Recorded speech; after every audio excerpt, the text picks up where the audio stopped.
Hey, beautiful people, I got a good one for you today. This is a weekend project. These are my favorite type of projects because you can knock them out relatively quickly. And what we're going to be making today is a bow for our acoustic guitar. Now, you've seen these before online. They're essentially sort of like a metal rod. It goes inside the sound hole between the strings to vibrate them like a violin.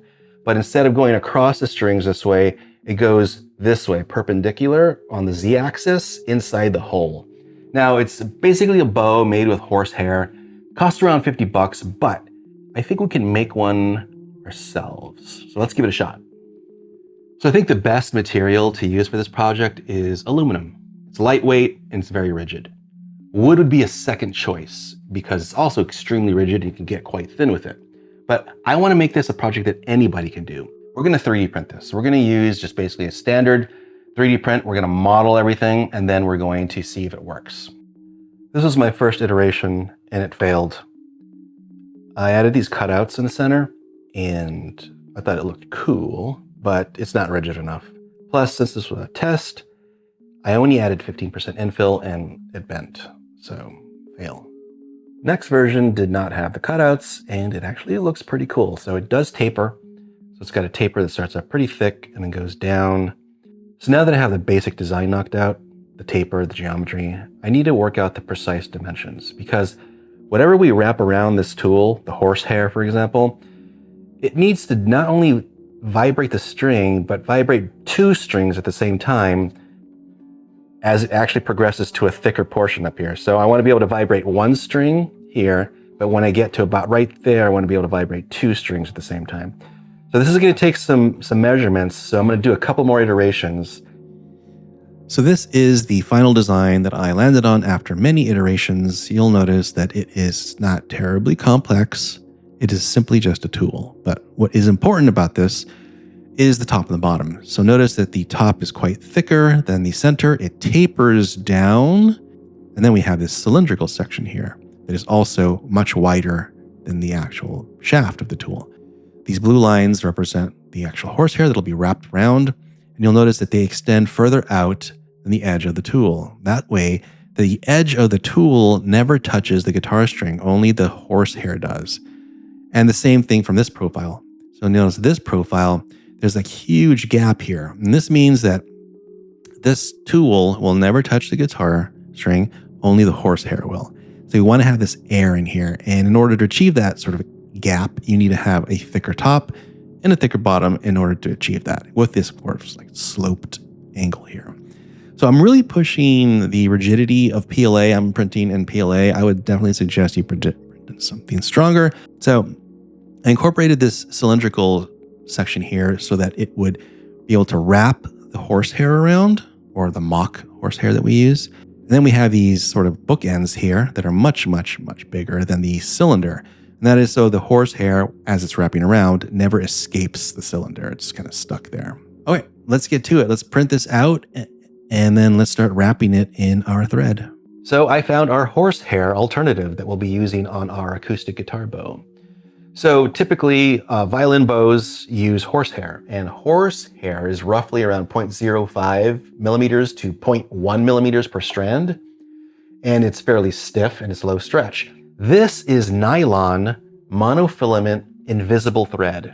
So you can get this on Amazon. You might already have some. In fact, you can use any thread you have in your house, any thread. Nylon is better because it's low stretch.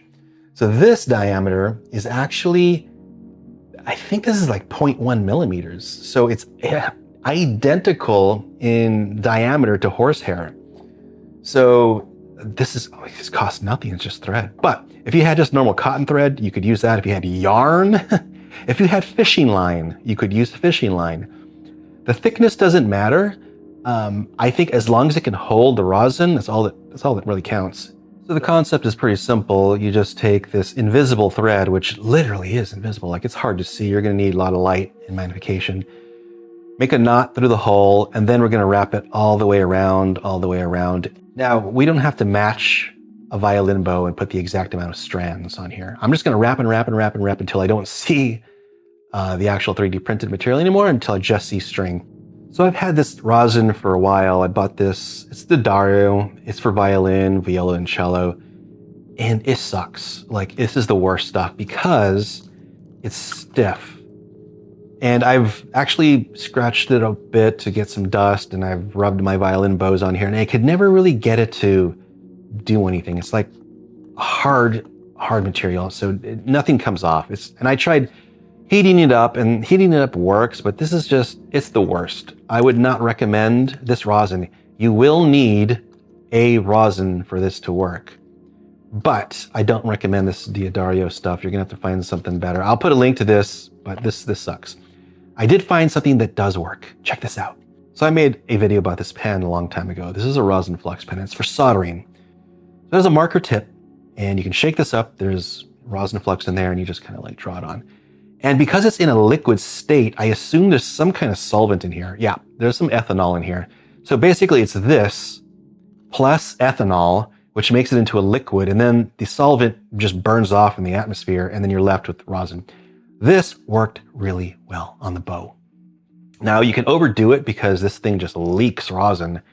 So you gotta be very, very conservative when using this, but it's 1,000 times easier than that.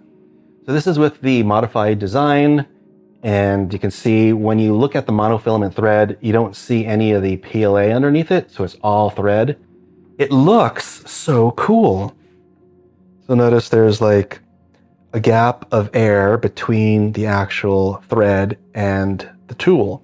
That's what you want, because you want to be able to push down like this on the string. And then obviously from this angle, you don't see the PLA, you just see string. I don't know how many times I wrapped it, just wrapped and wrapped and wrapped and wrapped until I didn't see any like black, right? So just keep wrapping. If you have to overlap too, just keep overlapping. Just keep wrapping until it looks like this. But yeah, it worked really well. So check it out. Let's listen to it.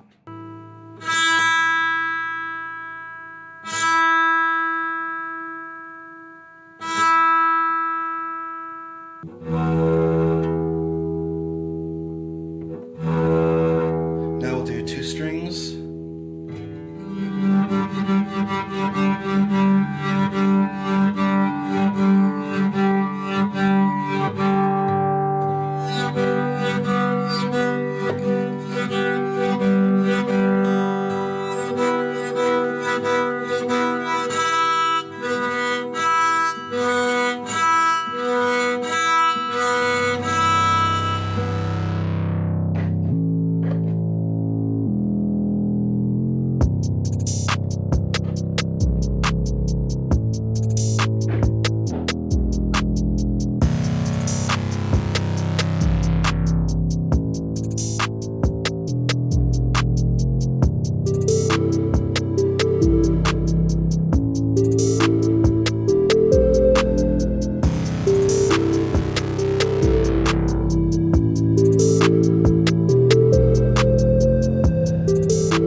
All right, this is just cheap fishing wire, like really thick fishing wire that I just grabbed randomly.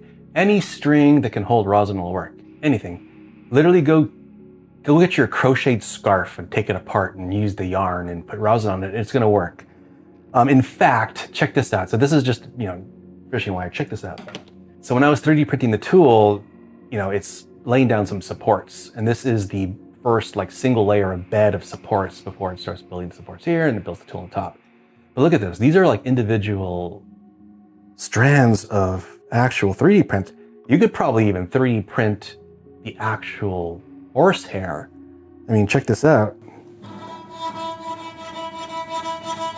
There's no rosin on this. There's no rosin on this, and the 3D printing filament is already rough enough to actually actuate the string. So I could put rosin on this, but check this out.